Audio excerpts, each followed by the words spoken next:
After my husband Walter passed away, my daughter Camila and son Jeffrey said they were worried about my memory and wanted to help manage my finances. I thought they finally cared about my well-being. But when they moved into my Springfield home with their families, I discovered they'd been systematically draining my pension account for months. They told neighbors I was losing my mind, that I forgot conversations we never had, and even contacted a doctor about having me declared mentally incompetent. When I confronted them, they gaslighted me, insisting I was imagining things and becoming paranoid in my old age. But what they didn't know was that I'd installed hidden security cameras throughout the house after some suspicious incidents. Those cameras captured everything: their real conversations about my money, their plans to have me committed, and their cold calculations about how to divide my life savings. The footage revealed a betrayal so calculated and cruel, it would shock anyone who saw it. Before we jump back in, tell us where you're tuning in from, and if this story touches you, make sure you're subscribed, because tomorrow, I've saved something extra special for you. The morning Walter died, the world felt like it had stopped spinning. I sat in our kitchen in Springfield, staring at his empty coffee cup, the blue ceramic one with the chip on the handle that he'd refused to throw away for 15 years. The silence was deafening. After 42 years of marriage, I didn't know how to exist in a house that no longer echoed with his voice, his laughter, or even his gentle snoring from the living room recliner. Walter had been my anchor, my co-pilot through every storm life threw at us. We'd raised Camila and Jeffrey together, worked double shifts to put them through college, and spent the last decade carefully planning our retirement. He'd been meticulous about our finances. Every pension contribution, every investment, every dollar saved was documented in his neat handwriting in the ledgers he kept in our home office. "Eliza," he used to say to me, using the nickname only he was allowed to use, "this money isn't just for us. It's our legacy, our security, and someday it'll help the kids when they really need it." He'd always emphasized that last part, when they really needed it, not when they simply wanted it. Our Springfield neighborhood had been home for over 20 years. We'd bought the modest 2-story house when the kids were still in elementary school, back when the mortgage payments felt overwhelming and Walter worked nights at the textile plant while I cleaned offices downtown. Every room held memories. Jeffrey's height marks penciled on the kitchen doorframe, the living room where Camila practiced piano recitals, the back porch where Walter and I shared our morning coffee and evening wine. The house sat on Maple Street, lined with mature oak, trees that Walter had loved watching change with the seasons. "Those trees have seen it all, Eliza," he'd often say while watering his small garden. "They've weathered every storm and kept growing. That's what we've done too." The neighbors, mostly retirees like us, had become our extended family over the years. Margaret from next door brought casseroles after Walter's diagnosis, and Harold across the street still shoveled our walkway every winter without being asked. But now, at 64, I felt utterly lost. Walter had handled most of our financial decisions in recent years, not because I couldn't, but because he enjoyed the puzzle of maximizing our pension benefits and managing our modest investments. I knew the basics: our checking account, the pension payments that came monthly, the small savings account we'd built up. But the details felt overwhelming in my grief. The pension itself was substantial, the result of Walter's 38 years working at the same company, plus my own 25 years as a school administrator before I'd retired 5 years earlier. Combined, our monthly payments were enough to live comfortably, maintain the house, and even help the kids occasionally when genuine emergencies arose. Walter had been proud of that security, often saying, "We did it right, Eliza. We'll never be a burden on anyone." In the weeks following the funeral, I struggled with the most basic tasks. Cooking for one person felt pointless, so I survived on toast and tea. The house felt too big, too quiet, too full of memories that both comforted and tortured me. I'd find myself talking to Walter's photo on the mantelpiece, asking him what I should do about the leaky faucet in the guest bathroom, or whether I should keep his clothes in our closet. Sleep became elusive. I'd lie awake at 3 in the morning, staring at the ceiling, listening to the house settle and creak around me. Every sound seemed amplified in the darkness: the refrigerator humming, the old pipes gurgling, the wind rattling the windows. During those long nights, I'd worry about everything. Was I eating enough? Should I sell the house? How would I manage the yard work come spring? Would I become one of those elderly widows who slowly faded away, forgotten by everyone except the mail carrier? My routine became mechanical. Wake up around dawn, make coffee in Walter's cup, sit at the kitchen table reading the newspaper he'd subscribed to for decades, then spend the day moving from room to room without any real purpose. I'd start projects, organizing photo albums, cleaning out closets, but lack the energy to finish them. The house began to show signs of my neglect: dishes piling up in the sink, laundry sitting unfolded, dust gathering on surfaces Walter used to polish weekly. The pension checks continued, arriving monthly, direct deposited into our joint account as they had for years, but I barely paid attention to the amounts. I knew they were enough to cover my basic needs. The mortgage had been paid off years ago, and my expenses were minimal. Food, utilities, insurance, and the occasional small purchase were all I needed. The account had a healthy balance from Walter's life insurance payout, money I couldn't even think about touching yet. Friends from church called occasionally, inviting me to lunch or offering to take me shopping, but I usually declined. Their lives continued while mine felt suspended. In amber, they talked about grandchildren's graduations, vacation plans, and book club meetings, while I struggled to remember what day of the week it was. I appreciated their kindness, but their normalcy highlighted how abnormal my world had become. Chakert. Loneliness was crushing. Walter and I had been each other's best friends, sharing every thought, every concern, every small victory or disappointment. Now I had no one to tell when I saw a beautiful sunset from our bedroom window, or when the neighbor's cat had kittens in our garden shed, or when I couldn't remember if I'd already taken my blood pressure medication.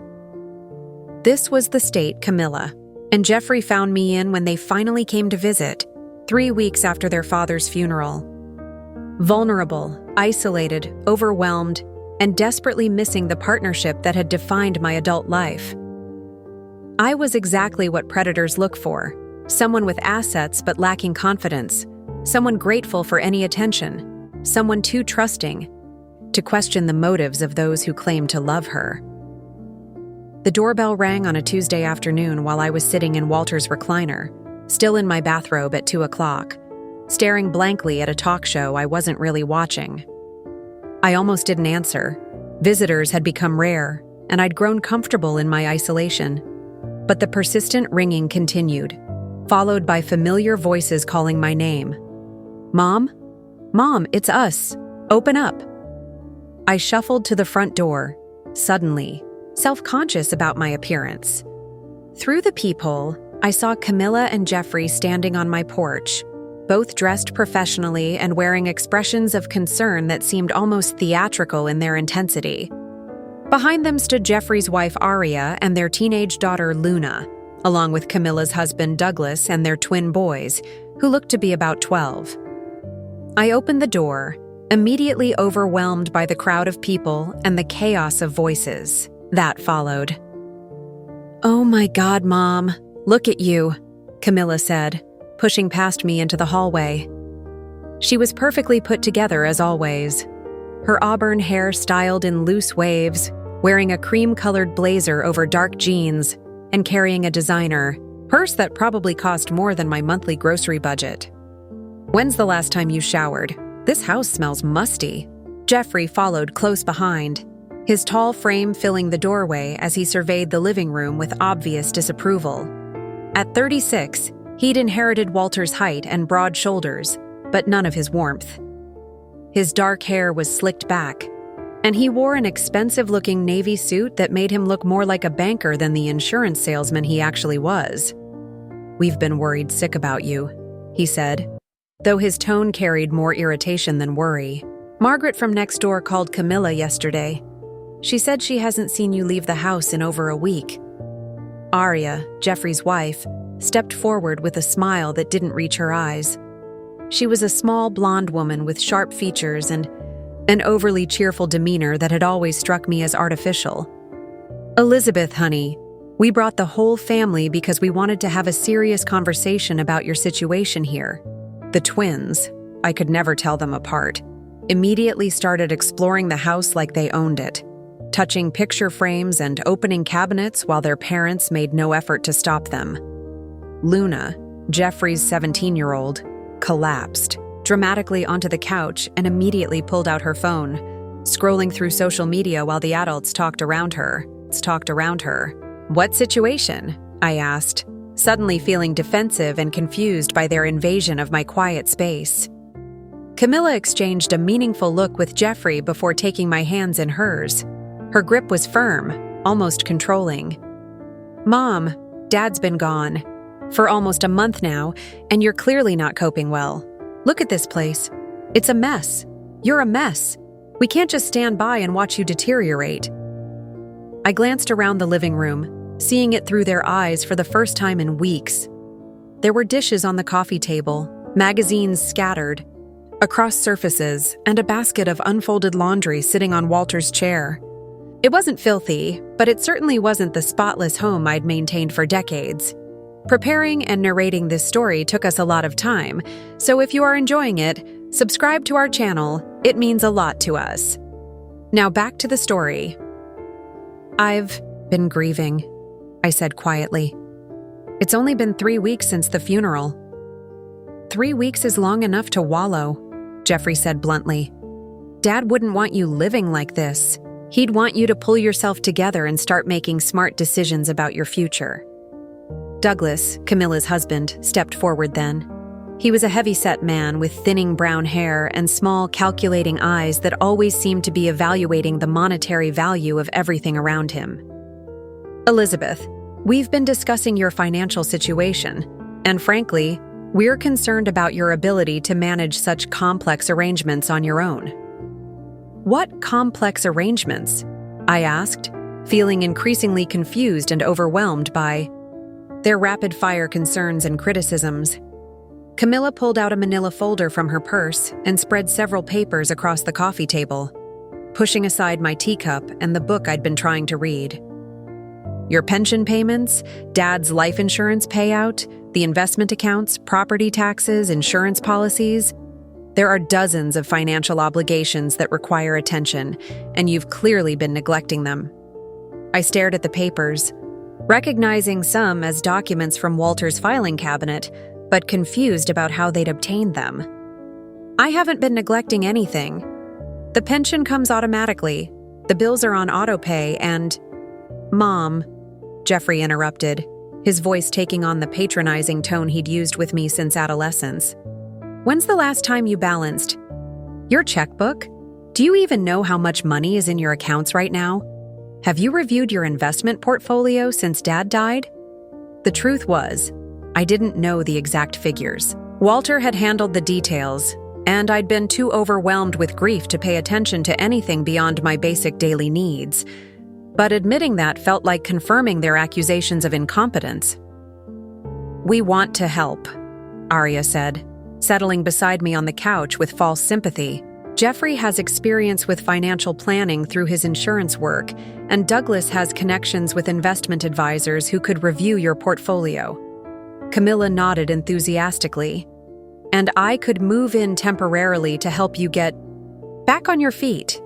The house is too big for you to manage alone, and honestly, it's not safe for a woman your age to be isolated like this." "Move in?" I repeated, the idea both appealing and alarming. "Just until you're more stable," she said quickly. "Douglas could work remotely for a few weeks, and the boys could finish the school year here.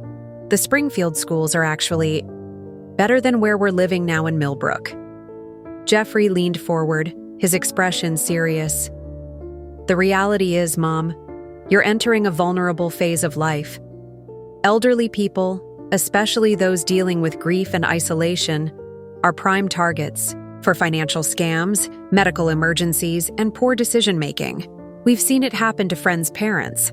They lose their life savings to predators, or they make impulsive choices that destroy their financial security. "We're not trying to control you," Douglas added smoothly. "We're trying to protect you. There are people out there who specifically target widows in your situation, knowing they're emotionally vulnerable and often financially naive." The irony of his words would only become clear to me months later. Arya pulled out her own folder of papers. "We've already researched some options for you. There are lovely assisted living communities nearby where you'd have social interaction, meal services, and professional care if you need it. The sale of this house would easily cover the fees for several years." "Sell the house?" The words hit me like a physical blow. "This is my home. Walter and I—" "Mom," Camilla's voice became gentle but firm. "Dad is gone. Clinging to a house full of memories isn't healthy. You need to focus on your future, not your past." Jeffrey nodded in agreement. "The maintenance alone on a house this size will eat into your pension. Property taxes are increasing every year. And what happens when you need a new roof or the furnace breaks down? You'll be house poor before you know it." They talked over me for the next hour, presenting their concerns as loving intervention and their proposed solutions as the only reasonable options. They painted pictures of me as a fragile, confused woman who couldn't possibly navigate the complexities of modern life alone. They spoke about my deteriorating mental state and my concerning isolation, as if I weren't sitting right there listening. "We're family," Camila said finally, reaching for my hands again. "We take care of each other. Dad would want us to make sure you're safe and secure, wouldn't he?" Looking back, I can see how perfectly orchestrated their intervention was. They'd arrived as a united front, overwhelming me with their presence and their rapid-fire concerns. They'd identified my vulnerabilities, grief, loneliness, financial uncertainty, and presented themselves as the solution to problems I hadn't even realized I had. At the time, though, their attention felt like a lifeline. After weeks of isolation and confusion, having people who cared enough to worry about me felt like a blessing. Their criticisms stung, but they were delivered with smiles and claims of love. Their solutions sounded overwhelming, but they promised to handle all the details. I was so grateful to not feel alone anymore that I missed all the red flags. The way they'd gone through Walter's papers without permission, how quickly they'd researched selling my home, the calculating looks they exchanged when they thought I wasn't watching, and most telling of all, how none of their solutions involved supporting me in my own home, but rather moving me out of it. "Let me think about it," I said finally, exhausted by their intensity and needing space to process their proposals. "Of course," Jeffrey said, though I caught the flash of impatience in his eyes. "But don't take too long, Mom. Every day you wait is another day of risk." As they gathered their papers and prepared to leave, promising to return in a few days for my answer, I felt both relief and anxiety. Relief to have people who cared, but anxiety about the massive changes they were proposing. I had no idea that their caring intervention was actually the opening move in a carefully planned financial takeover, and that my desperation for family connection had made me the perfect victim for their scheme. 3 days later, they returned with U-Haul trucks and suitcases, having taken my shell-shocked silence as agreement to their temporary living arrangement. I watched from my kitchen window as Jeffrey directed the unloading of furniture, while Camila supervised the boys carrying boxes marked kitchen supplies and cleaning products into my home. "We're here to take care of everything, Mom," Camila announced as she breezed through my front door carrying an armload of her professional blazers. "You won't have to worry about a single thing anymore." And for the first few weeks, that promise seemed genuine.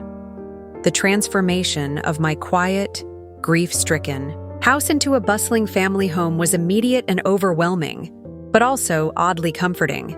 Suddenly, there were voices in every room, the sound of running feet on the stairs, and the constant hum of activity that I'd been missing since Walter's death.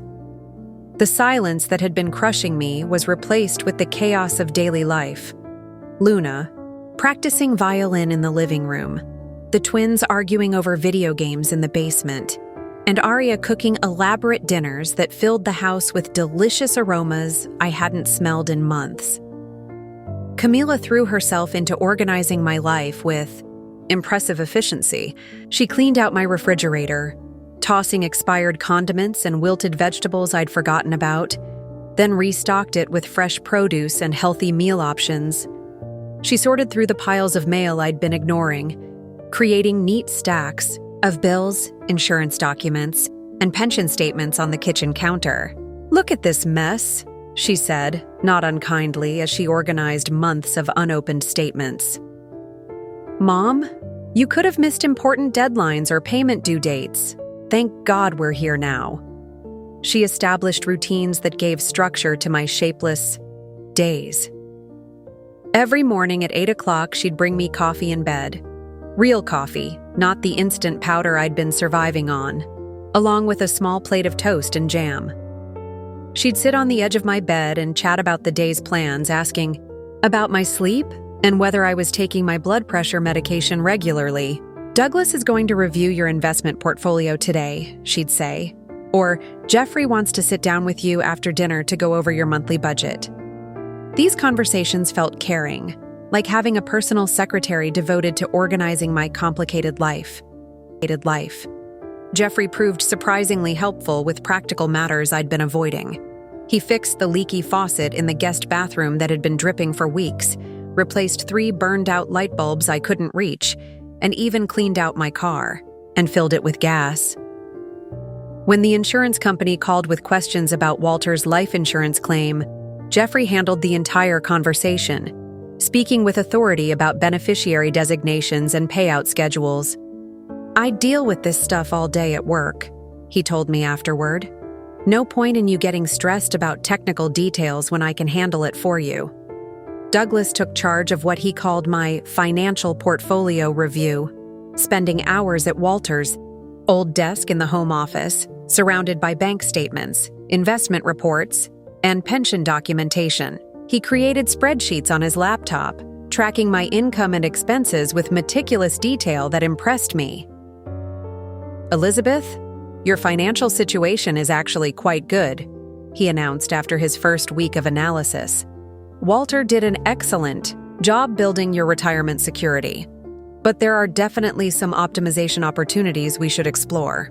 He presented his findings like a professional financial advisor, complete with printed charts and graphs. My monthly pension payments were substantial, more than I'd fully realized. Walter's life insurance had left me with a significant lump, some that was earning minimal interest in a basic savings account.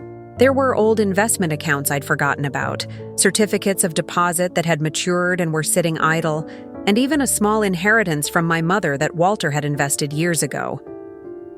"The problem," Douglas explained, "is that your money isn't working efficiently.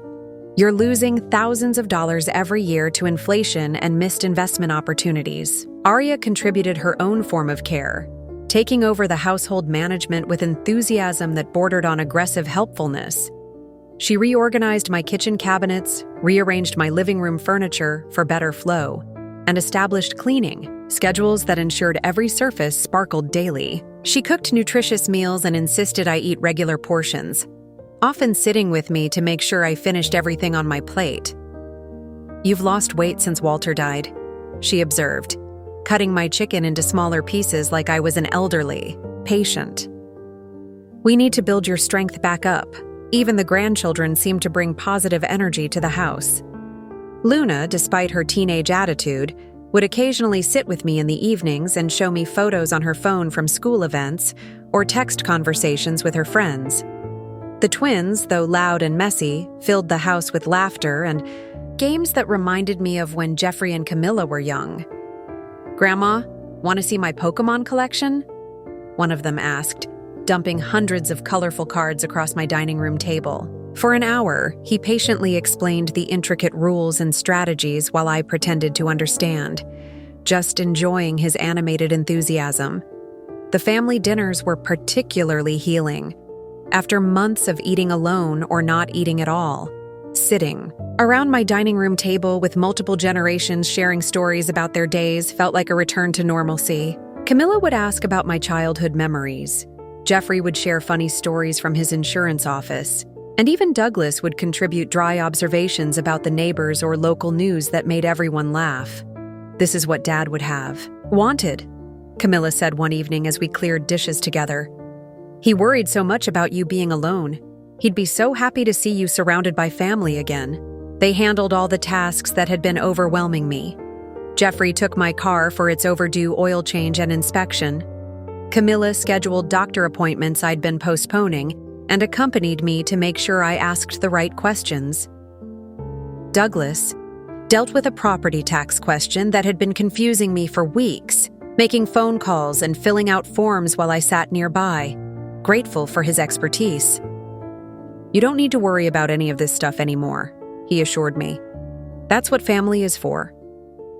The financial management they provided felt particularly reassuring. Jeffrey set up a simple system where all my bills were forwarded to him for review before payment, ensuring nothing was overlooked or overpaid. Douglas consolidated several of my smaller accounts into what he called more efficient investment vehicles, handling all the paperwork and transfers while explaining each step in patient detail. "We're not changing anything major," he emphasized. "Just streamlining everything so your money works harder for you." They even encouraged my social connections, inviting my neighbor Margaret over for coffee and arranging for my church friend Dorothy to join us for Sunday dinner. Having them facilitate these relationships made me feel supported, rather than isolated. "Mom needs to maintain her friendships," Camila explained to Margaret. "We want to make sure she stays connected to her community." For 6 weeks, the arrangement felt like a godsend. I had energy I hadn't felt since Walter's death, structure that replaced my aimless wandering through empty days, and most importantly, the constant presence of people who claimed to love me. My grief didn't disappear, but it became manageable within the framework of family support they'd created. I started sleeping better, eating regular meals, and even began reading again, something I hadn't been able to concentrate on since the funeral. When friends from church commented on how much better I looked, I attributed it entirely to my family's intervention. "They saved my life," I told Dorothy over coffee one afternoon. "I don't know what would have happened to me without them." The warning signs were there, but they were subtle and easily explained away by their apparent care and competence. Douglas always had logical reasons for the financial changes he recommended. Jeffrey's control over my mail and phone calls seemed protective rather than controlling. Camila's management of my daily schedule felt supportive rather than restrictive. I was so grateful for their rescue from isolation and confusion that I ignored the small voice in my head, questioning why they'd never visited this much when Walter was alive, why they seemed so focused on financial matters, and why every solution they proposed seemed to involve them having more control over my life and assets. The honeymoon period was intoxicating after months of loneliness and despair. I felt cherished, protected, and useful again. They made me believe that their presence in my home was as beneficial to them as it was to me, that we were creating a beautiful, multi-generational arrangement that honored Walter's memory while securing my future. I had no idea that everything they were doing, the financial reviews, the account consolidations, the bill management, the social isolation disguised as protection, was systematically positioning them to drain my pension and life savings while making me appear too mentally unstable to stop them. The trap was set perfectly, and I had walked into it with gratitude and relief. The first sign that something was changing came 7 weeks after they'd moved in, on a Thursday morning when I tried to check my bank balance at the ATM outside the grocery store. I inserted my card, entered my PIN, and waited for the familiar balance display. When the numbers appeared on the screen, I stared at them in confusion. My checking account showed $847.23. That couldn't be right. My pension deposit of $3,200 had been made just 5 days earlier, and I knew I hadn't spent nearly $3,000 on groceries and household expenses. I tried again, thinking I'd misread the screen, but the number remained the same. When I mentioned it to Douglas that evening, he barely looked up from his laptop. "Oh, I moved most of your liquid funds into a higher-yield money market account. You were losing hundreds of dollars every month in potential interest income. But I need access to my checking account," I said, feeling a flutter of anxiety. "What if there's an emergency?"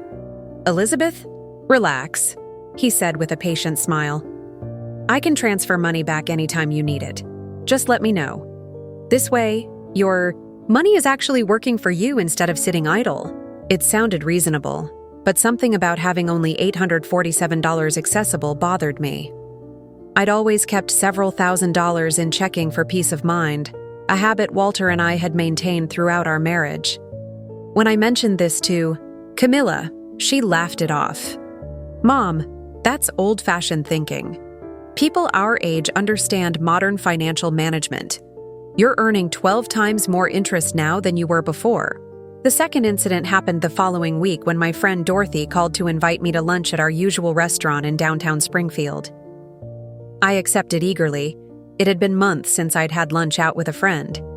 But when I mentioned it at dinner, Jeffrey frowned. "Mom, I don't think that's a good idea right now. You've been doing so well with your routine here at home. Why risk disrupting your progress?" "It's just lunch with Dorothy," I said, confused by his concern. "Dorothy's nice, but she's also a gossip," Camila added. "Remember how she spread that story about the Hendersons' divorce all over the church? Do you really want her analyzing your personal business and sharing it with everyone?" Arya nodded in agreement. "Plus, you've been having those dizzy spells lately. What if something happens while you're out? At least here, we can keep an eye on you." I couldn't remember having any dizzy spells, but they all seemed so certain that I began questioning my own memory. Maybe I had mentioned feeling lightheaded and forgotten about it. My confidence had been shaky since Walter's death, and their united concern made me doubt myself. "Maybe next week," I told Dorothy when I called her back, feeling embarrassed and uncertain. The changes in my daily routine were gradual but persistent. Jeffrey began intercepting my mail before I could see it, sorting through everything and bringing me only what he deemed important. Bills, medical information, and bank statements disappeared into his review process, while I received only personal letters and catalogs. "There's no point in you getting stressed about all the junk mail and routine paperwork," he explained. "I'll handle all the administrative stuff and keep you informed about anything that actually needs your attention." When I protested that I wanted to see my pension statements and bank correspondence, he sighed with exaggerated patience. "Mom, those documents are full of confusing technical information that would just upset you. Remember how overwhelmed you got trying to understand Dad's insurance claim? Let me protect you from that kind of stress." Douglas began making more significant financial moves without consulting me first. He consolidated 3 of my smaller investment accounts, closed a certificate of deposit that had been earning steady interest, and transferred funds between accounts with increasingly complex explanations that left me feeling stupid and confused. "Trust me, Elizabeth," he'd say when I asked questions. "I do this kind of optimization for clients all the time. Your portfolio is performing much better under professional management." But when I asked to see the actual statements and performance reports, he'd promised to show me tomorrow or next week and then never follow through. When I pressed him, he'd pull out incomprehensible charts and graphs that proved his points with numbers I couldn't verify or understand. The family's treatment of me began shifting in subtle ways too. Conversations that had once included me started happening around me instead. They'd discuss my condition and my needs as if I weren't sitting right there at the dinner table. "She seems more confused lately," Arya would say to Camila while I was eating my soup. "Yesterday she asked me the same question 3 times. "I've noticed that too," Camila would reply. "And she's been more forgetful about taking her medications." I found yesterday's pills still in the container this morning." These conversations bewildered me because I didn't remember being confused or forgetting anything, but their certainty made me wonder if my memory was worse than I realized. Was I having conversations I couldn't remember? Was I repeating myself without knowing it? They started treating me like I was fragile in ways that felt condescending rather than caring. Camila began cutting my food into smaller pieces without asking, as if I were incapable of handling a knife. Jeffrey would speak to me slowly and loudly, as if I were hard of hearing or mentally impaired. Arya would explain simple concepts with exaggerated patience, like how to use the TV remote or operate the microwave I'd owned for 8 years. "We just want to make sure you're safe," they'd say when I objected to their hovering attention. The most disturbing change was how they began, discussing my future without including me in the conversations. I'd walk into the kitchen and find them huddled over real estate listings, speaking in hushed tones about assisted living options and liquidating assets. When they noticed me, they'd quickly change the subject or suggest I go rest in my room. "We're just exploring options for when you need more care," Camila explained when I confronted them. "It's responsible planning, Mom. We want to make sure you have the best possible future." But their planning seemed to assume I was incapable of participating in decisions about my own life. They spoke about me as if I were already mentally incompetent, despite the fact that I felt sharper and more alert than I had in months, thanks to their initial care and attention. The social isolation that had initially felt protective began feeling restrictive. When Margaret invited me over for coffee, Jeffrey suggested I was too tired for visiting. When my church group called about a potluck dinner, Camila worried that I might overcommit myself and get overwhelmed. When Dorothy tried to include me in a book club meeting, Arya expressed concern about me getting confused in group discussions. Every social invitation was met with reasons why it wasn't a good idea, why I needed to focus on my health, why staying home was safer and more beneficial. They positioned themselves as protective gatekeepers, but the result was that my world was shrinking back to the isolation I'd experienced after Walter's death. The financial restrictions became more apparent when I tried to make a simple purchase. I wanted to buy a new book at the local bookstore, something I'd done regularly for decades. But when I tried to use my debit card, it was declined. Embarrassed, I called Douglas from the store parking lot. "Oh, I forgot to tell you," he said, casually. "I had to put temporary holds on some of your accounts while I restructure your investment portfolio. Just use the credit card I gave you. It's linked to your money market account." But when I tried to use the credit card he'd provided, it also declined. The bookstore clerk looked at me with pity as I fumbled through my purse, ultimately leaving, empty-handed and humiliated. When I confronted Douglas that evening, he apologized profusely and blamed technical glitches in the bank's computer system. He promised to resolve everything by morning and handed me $50 in cash for emergencies. "This is exactly why you need professional financial management," he said. "These kinds of banking complications would be impossible for you to handle on your own." The $50 felt like an allowance, like I was being given spending money from my own accounts. But his explanation seemed logical, and I was grateful for his patience in dealing with what appeared to be complex technical problems. Looking back, I can see how perfectly orchestrated this phase was. They were systematically isolating me from outside support, restricting my access to my own money, and undermining my confidence in my mental abilities. Every boundary they crossed was presented as being for my benefit, every restriction positioned as protection, every loss of autonomy disguised as professional care management. They were transforming me from a competent adult who happened to be grieving into a confused, dependent person who needed their constant supervision and control. And they were doing it so gradually, with such apparent concern for my well-being, that I was beginning to believe their version of reality instead of trusting my own perceptions.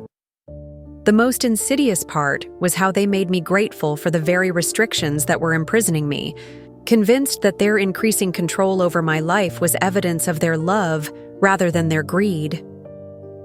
The discovery that shattered my remaining illusions happened on a Tuesday morning in mid-November, 3 months after they'd moved in. I'd been feeling increasingly anxious about my finances, despite Douglas's constant reassurances about my optimized portfolio performance. The restricted access to my own money, combined with the vague explanations and delayed promises to show me statements, had been gnawing at my peace of mind. That morning, while everyone was out, Jeffrey at work, Camila at a parent-teacher conference, for the twins, Aria grocery shopping, and the kids at school, I decided to call my bank directly. I needed to hear from an official source that my money was safe and properly managed, not just Douglas's complicated explanations that left me more confused than reassured. I found the customer service number on an old bank statement buried in Walter's desk drawer and dialed from the kitchen phone, my hands trembling slightly with nervousness. When the representative asked for my account information, I provided my social security number and answered their security questions. "Mrs. Phillips," the woman said after accessing my accounts, "I see you have several accounts with us. Which one did you want to inquire about?" "All of them," I said. "I'd like to know the current balances and recent activity, please." What she told me next made my knees buckle. I had to sit down at the kitchen table to process the information. My primary checking account, which should have contained at least 2 months' worth of pension deposits, showed a balance of $127.43. My savings account, which had held Walter's life insurance payout of $85,000 just 3 months earlier, now contained $3,247.18. The money market account that Douglas claimed was earning high interest for me showed $892.33. "Ma'am, are you still there?" the representative asked after a long silence. "Where is my money?" I whispered, barely able to form the words. She began reading transaction details that made my blood run cold. Large transfers had been made regularly over the past 2 months. $5,000 here, $8,000 there, $12,000 to something called Phillips Family Investment Trust, and multiple smaller withdrawals for amounts like $500, $750, and $100 and $200. The pattern was systematic, frequent, and devastating. "These transfers were all authorized by Douglas Phillips," she explained, "who is listed as a co-signer on your accounts with full transaction authority." "I never made him a co-signer," I said, my voice cracking. "According to our records, the authorization was signed and notarized on September 15th. Would you like me to send you copies of the documentation? September 15th. I remembered that day clearly. It was when Douglas had taken me to the bank to update my beneficiary information after Walter's death.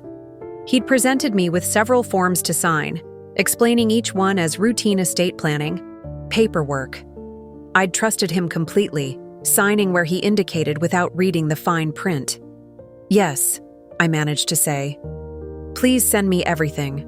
After hanging up, I sat in my empty kitchen, staring at the numbers I'd written on a notepad. In 3 months, they had drained over $80,000 from my accounts. My life savings, Walter's insurance money, and most of my accessible funds were gone. Needed to see more. Fighting through my shock and growing panic, I went to Walter's computer in the home office and tried to log into my online banking. The password had been changed. I tried several combinations that might have been new passwords Douglas had created, but nothing worked. That's when I noticed something else disturbing. Walter's filing cabinet, which had been neatly organized with labeled folders for insurance, investments, tax records, and bank statements, was nearly empty. Most of the files were gone. The few remaining folders contained only old documents from years past. Nothing recent, nothing that would show our financial situation at the time of Walter's death. In growing desperation, I searched through the desk drawers Douglas had been using. In the bottom drawer, underneath some of his personal notebooks, I found a manila folder that made my heart stop.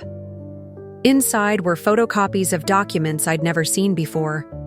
The first was a power of attorney, form with my signature, dated the same day as the bank cosigner authorization. According to this document, I had given Douglas complete authority to manage all my financial affairs, including the power to buy and sell investments, access all accounts, and make decisions about my property.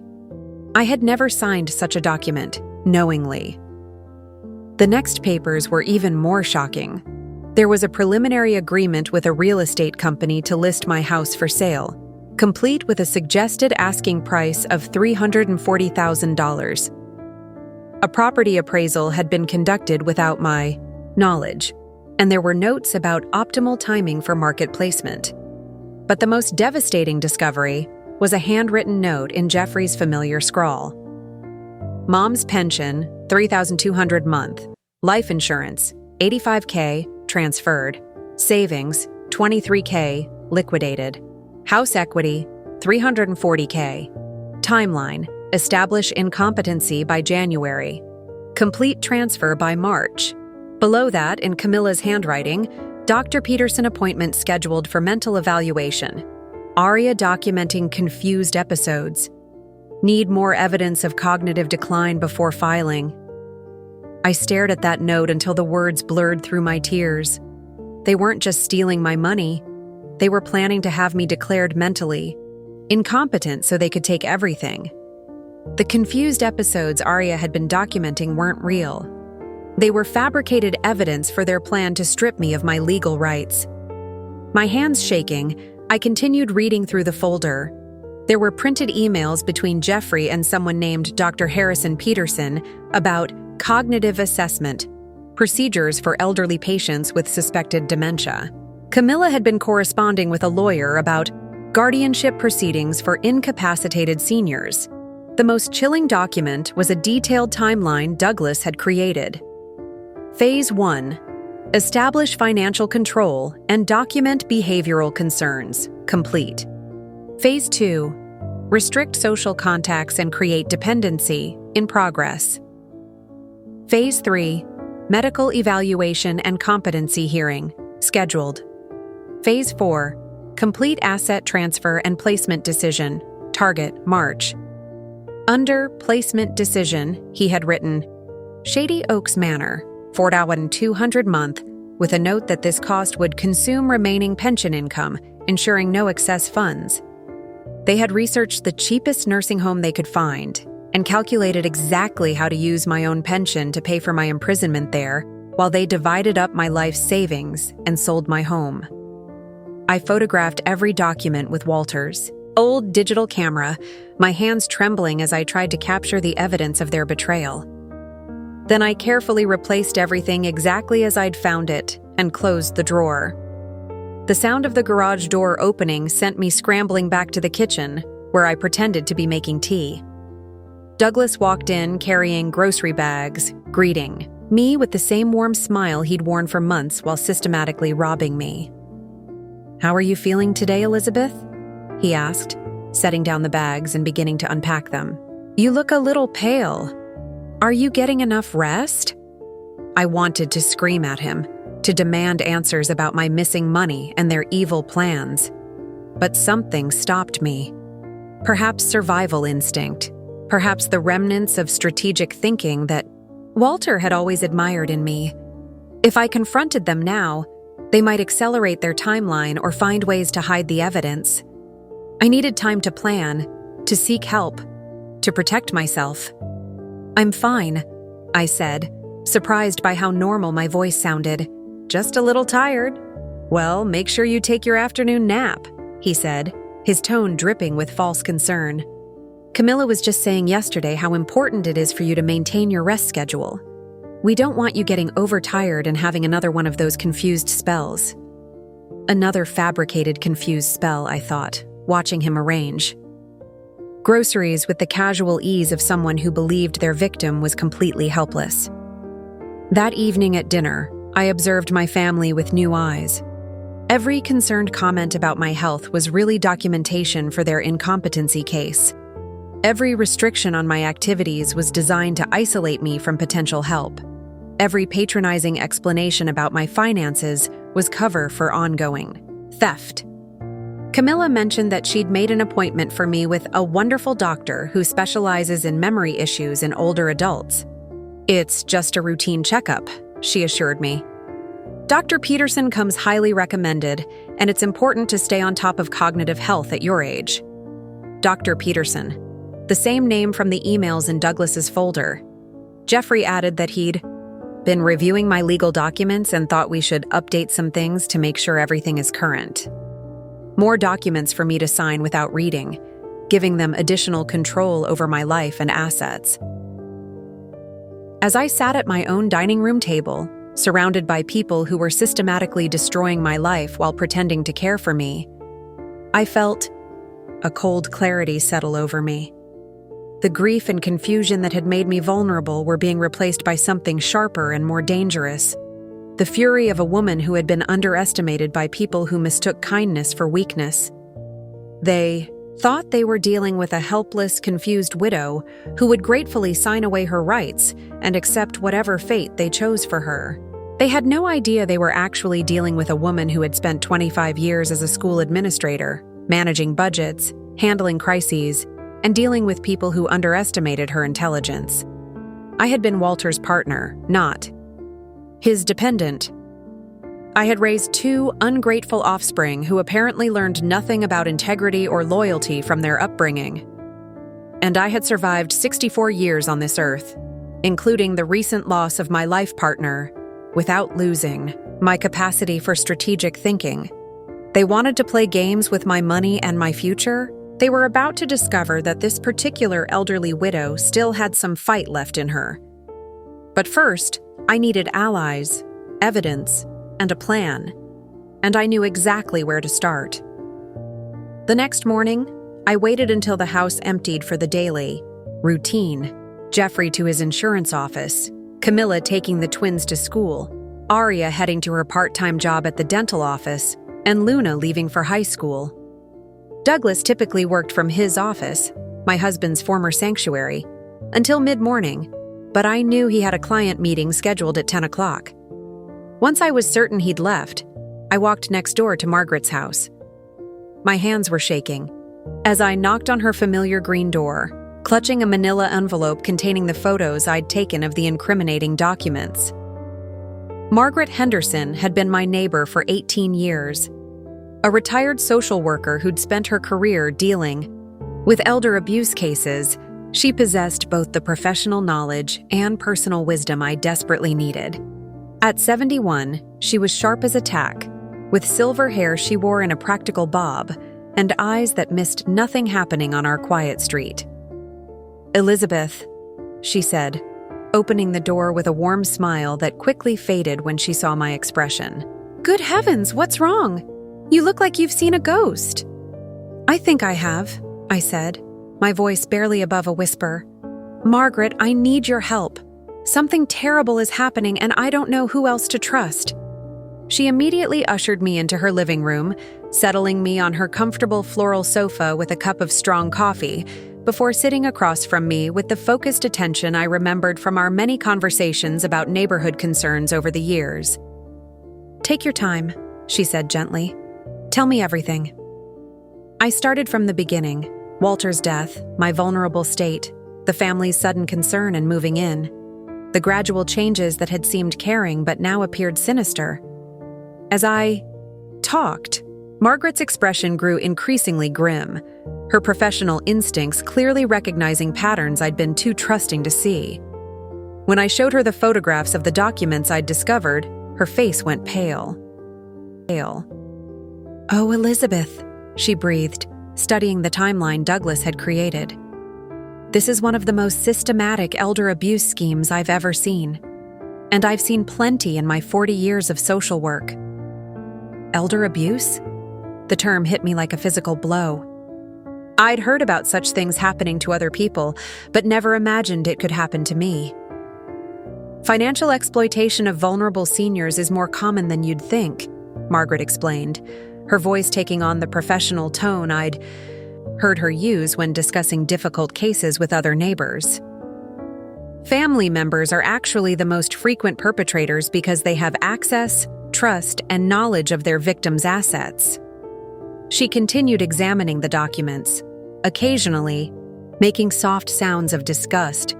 This power of attorney document, did you understand what you were signing when you signed it? Douglas told me it was routine beneficiary paperwork after Walter's death.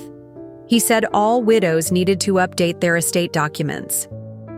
The memory of my trusting naivety made me feel physically sick. Elizabeth, this gives him complete control over every aspect of your financial life. He can sell your house, empty your accounts, even commit you to a nursing home against your will. Margaret's voice was gentle but firm. And look at this timeline. They're planning to have you declared mentally incompetent within 2 months. The reality of how close I'd come to losing everything hit me like a sledgehammer. What do? They've already taken most of my money. The bank records show over $80,000 transferred in just 3 months.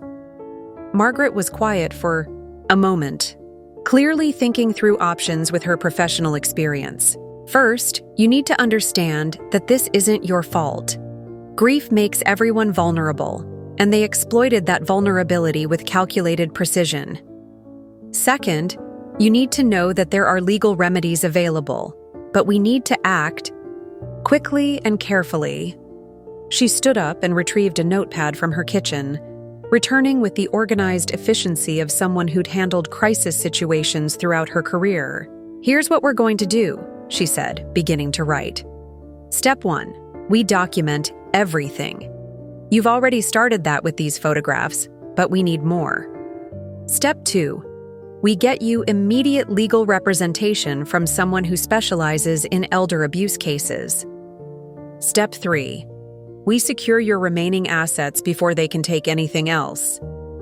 But they'll know something's wrong if I suddenly start acting differently, I protested. Douglas watches me constantly, and Camila monitors every conversation I have. Margaret nodded knowingly. That's part of their isolation strategy. They want to cut you off from outside support so you have no one to turn to when you realize what's happening. She paused, studying my face. Elizabeth, I have to ask, have they been giving you any medications? Anything to make you drowsy or confused? The question startled me. Camila brings me vitamins every morning with my coffee. She says they're special supplements for seniors. And Arya sometimes gives me herbal tea at night that she claims helps with sleep. Have you been feeling more forgetful or disoriented since they moved in? I thought about it carefully. Sometimes I feel foggy in the mornings, and there have been a few times when I couldn't remember conversations they claimed we'd had. But I assumed it was grief and stress. Margaret's expression darkened. We need to get those supplements and tea tested.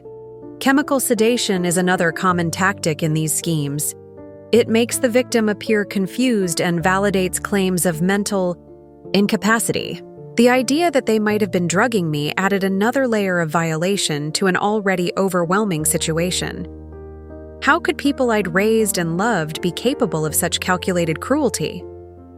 I know this is a lot to process, Margaret continued, but I want you to understand something important. You are not helpless.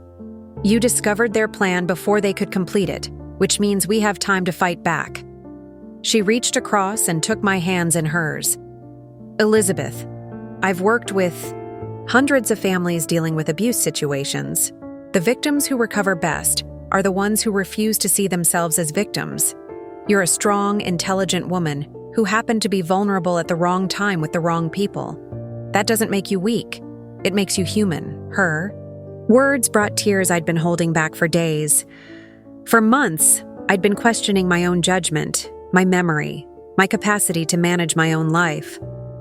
Having someone validate my perceptions and confirm that I wasn't losing my mind felt like being thrown a lifeline while drowning.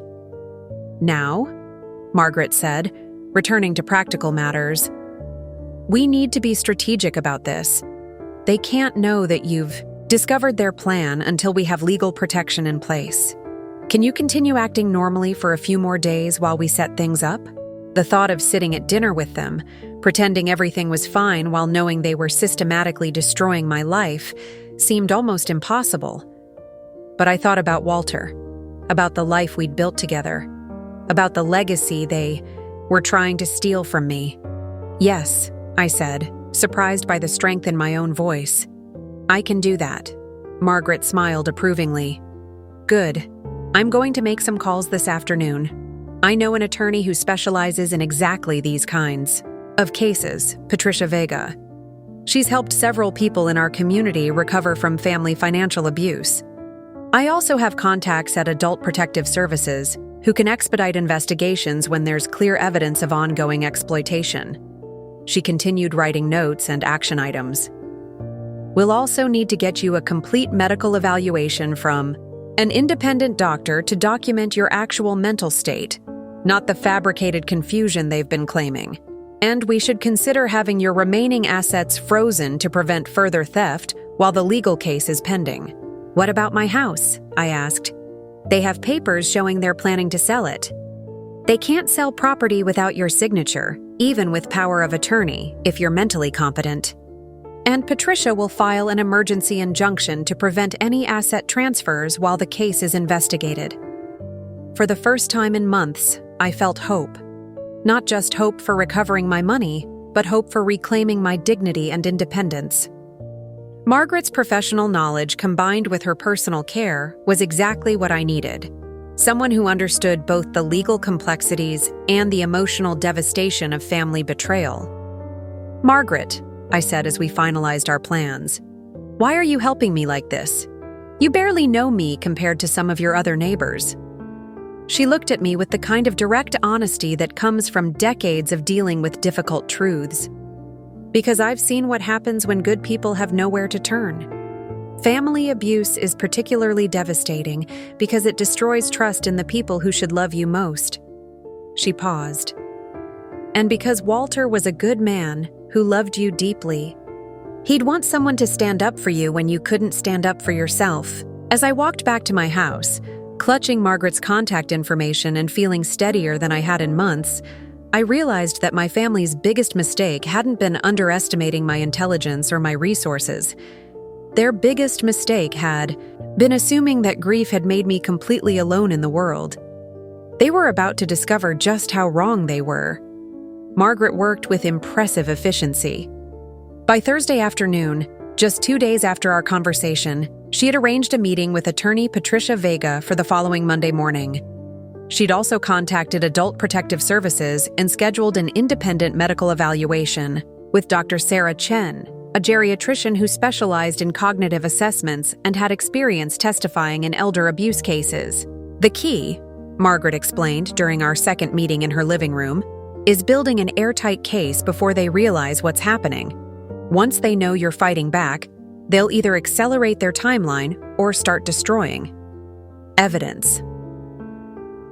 I spent those days playing the most difficult role of my life, pretending to be the confused, compliant woman they believed me to be while secretly documenting every aspect of their deception. Margaret had given me a small digital recorder disguised as a hearing aid, and I began capturing conversations that revealed their true intentions. The recorder captured Camila on the phone with someone discussing Mom's deteriorating condition and how we need to move faster on the competency evaluation because she's getting more paranoid about her finances. It recorded Jeffrey telling Douglas, "Just keep transferring smaller amounts until we can get the house listing finalized. Once she's in Shady Oaks, we won't have to worry about her asking questions." Most damning was a conversation I recorded between Aria and someone named Dr. Peterson. "She's showing signs of confusion and memory loss, but we need more documented incidents before the evaluation. Can you adjust the timeline to allow for additional evidence gathering?" The systematic nature of their planning was breathtaking in its coldness. I also began secretly photographing everything. The supplements Camila gave me each morning went into a small bag Margaret had provided for laboratory testing. I documented the herbal tea packets Aria used, taking pictures of ingredients and lot numbers. When Douglas left his laptop open, I photographed screenshots showing my account balances and transfer records. The most challenging part was maintaining normal behavior while living with people who were actively betraying me. Every family dinner became a performance where I had to respond appropriately to their fake concern, while knowing they were planning to have me declared incompetent, Every morning when Camila brought me coffee and vitamins, I had to smile gratefully while suspecting she was drugging me. The hardest moment came when Jeffrey sat me down for what he called a gentle conversation about your future care needs. "Mom, we've all noticed that you've been having more difficulty with daily tasks lately," he said with manufactured sympathy. "Yesterday, you asked Arya the same question 3 times, and this morning you seemed confused about what day it was." I hadn't asked Arya any questions the previous day, and I knew exactly what day it was, but I played along with their fabricated narrative. "I have been feeling a little foggy lately," I admitted, knowing the recording device would capture his response. "That's completely normal for someone your age, especially after such a significant loss," he continued. "But we think it would be helpful for you to talk to a doctor who specializes in memory issues. Dr. Peterson has excellent reviews, and he can help us understand what kind of support you might need going forward." "What kind of support?" I asked, though I already knew from the documents I'd found. Jeffrey exchanged a look with Camila before answering. "Well, that depends on what the doctor finds. But we want you to know that whatever happens, we'll make sure you're safe and comfortable. There are some really wonderful facilities that specialize in caring for people with memory challenges," the sigh. Casual way he discussed imprisoning me in a nursing home while stealing my life savings made my skin crawl, but I nodded as if I were grateful for their concern. "We just want what's best for you," Camila added, reaching over to pat my hand. "And sometimes what's best isn't what we initially want, but what we need for our safety and well-being." On Monday morning, I told them I was going to the library, one of the few outings they still permitted because they considered it harmless for someone with declining cognitive function. Instead, Margaret picked me up around the corner and we drove to Patricia Vega's law office in downtown Springfield.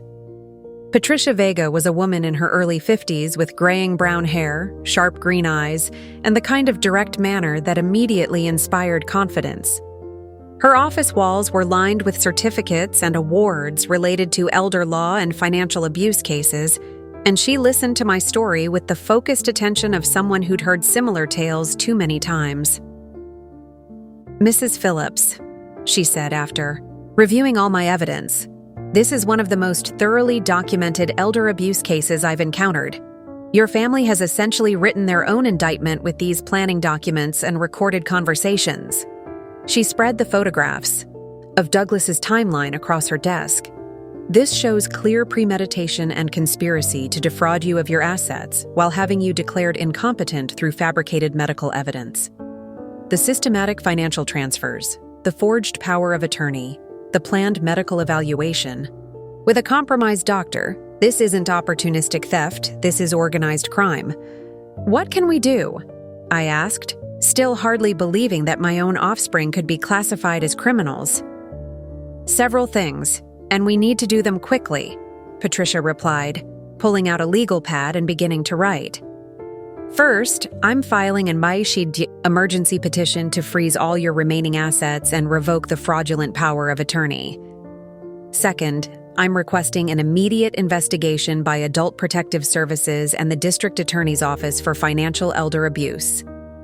Third, we're getting a restraining order to prevent them from accessing your accounts or making any medical decisions on your behalf." She continued writing notes. "I'm also arranging for an independent medical evaluation to document your actual cognitive state, which will counteract any fabricated evidence they've collected. And we're having those supplements and herbal teas analyzed by a forensic laboratory to test for sedatives or other substances." "How long will all this take?" I asked, thinking about having to return home and continue the charade. "The emergency filings will be processed today. By tomorrow morning, they'll discover their access to your accounts has been cut off, and they'll receive legal notice that they're under investigation." Patricia's expression became serious. "Elizabeth, I need you to understand that once this process starts, your relationship with your family will never be the same. Even if some of them genuinely believed they were acting in your best interests, the financial theft and conspiracy to have you declared incompetent are serious crimes. I thought about Jeffrey and Camila as youngsters, the bedtime stories I'd read them, the scraped knees I'd bandaged, the college graduations I'd proudly attended. Then I thought about their coldly calculated timeline for destroying my independence and stealing my life's work. They stopped being my family the moment they decided to treat me like a piggy bank instead of their mother, I said firmly. Patricia nodded approvingly. That's the attitude that wins these cases. Now, let's talk about immediate safety. Do you feel physically safe in your home with them? I considered the question carefully. They'd never been physically violent, but their willingness to drug me and manipulate my mental state suggested they might escalate if cornered. I think so, for now. But once they realize what's happening, we're going to arrange for welfare checks from Adult Protective Services, and I'm giving you a direct number to call if you feel threatened, Patricia assured me. We're also installing a panic button app on your phone that will immediately alert both my office and emergency services if activated. Margaret had been quietly listening to our conversation, but now she spoke up.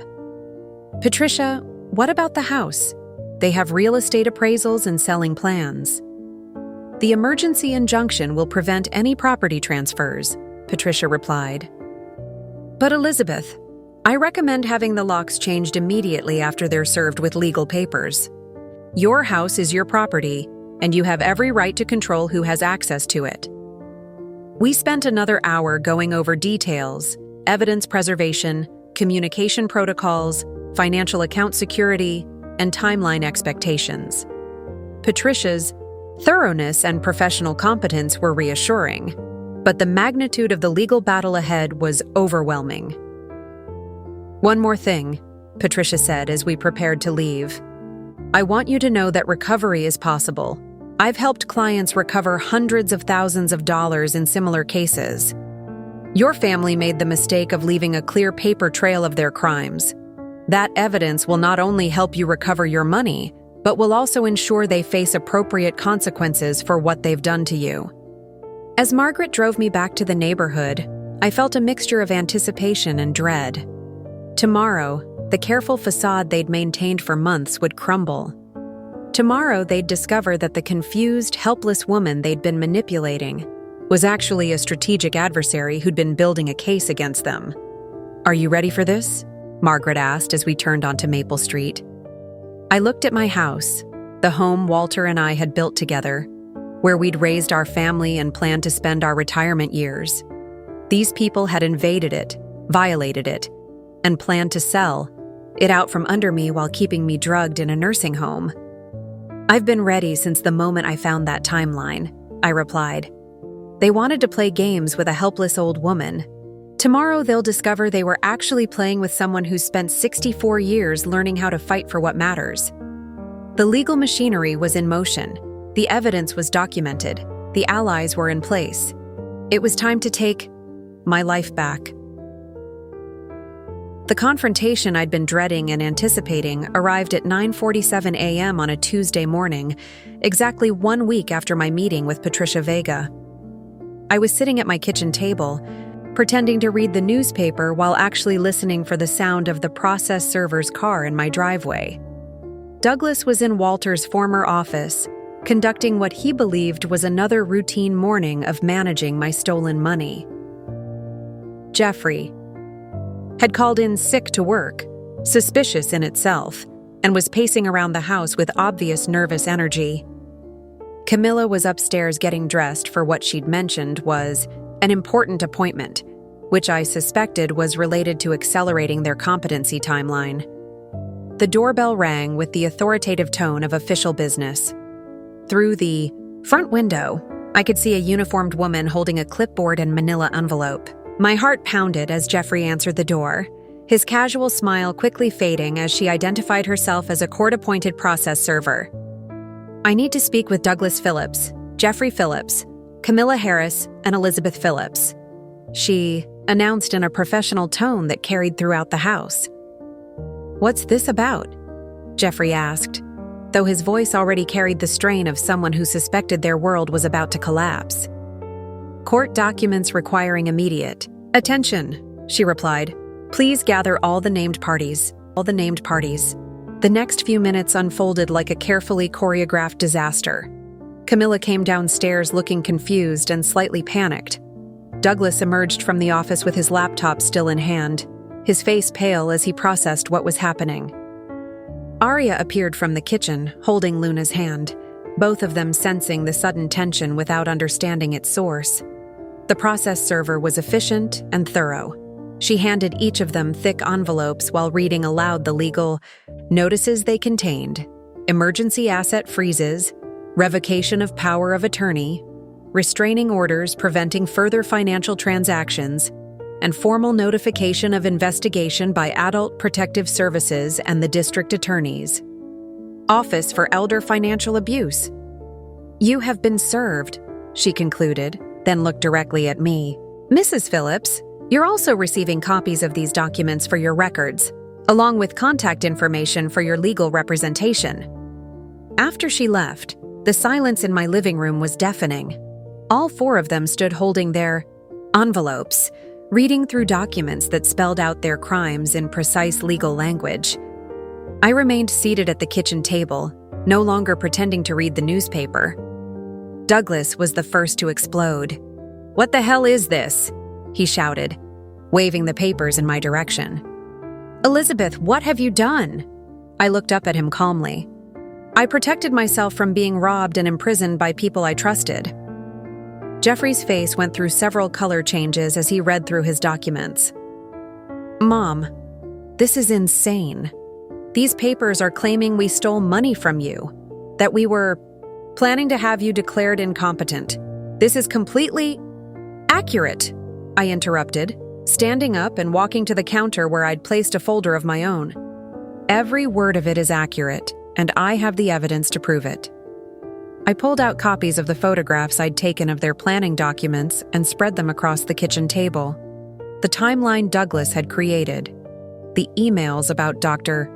Peterson, the real estate appraisals, the nursing home research, their own handwritten notes about my pension and life insurance. Camila stared at the documents with growing horror.